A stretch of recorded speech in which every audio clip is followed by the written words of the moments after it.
Jésus dit encore une parabole pour ceux qui venaient d'entendre ces paroles. Comme il était près de Jérusalem, on pensait en effet que le royaume de Dieu allait paraître immédiatement. Voici donc ce qu'il dit. Un homme de noble famille se rendit dans un pays éloigné pour y être nommé roi. Il devait revenir ensuite. Avant de partir, il appela 6 serviteurs, leur remit à chacun une pièce d'or et leur dit: Faites du commerce avec cet argent jusqu'à ce que je revienne. Mais les gens de son pays le haïssaient. Ils envoyèrent des messagers à sa suite pour dire: Nous ne voulons pas avoir cet homme comme roi. Il fut nommé roi et revint dans son pays. Il fit alors appeler les serviteurs auxquels il avait remis l'argent pour savoir ce qu'ils avaient gagné. Le premier se présenta et dit: Maître, j'ai gagné 10 pièces d'or avec celles que tu m'as données. Le roi lui dit: C'est bien, bon serviteur, puisque tu as été fidèle dans de petites choses. Je te nomme gouverneur de 10 villes.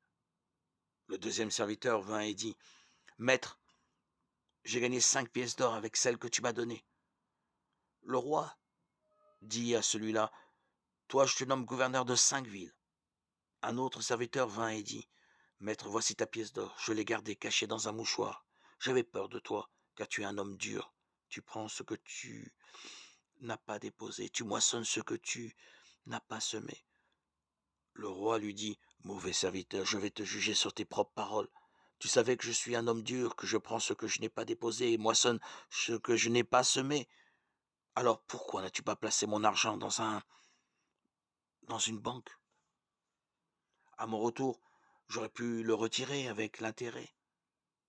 Puis il dit à ceux qui étaient là: Enlève-lui cette pièce d'or et donne-la à celui qui a 10 pièces.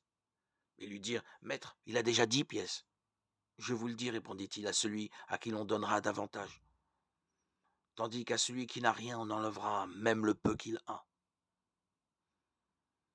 Quant à mes ennemis qui n'ont pas voulu m'avoir comme roi, amenez-les ici et tuez-les devant moi. Luc 19, 11-27.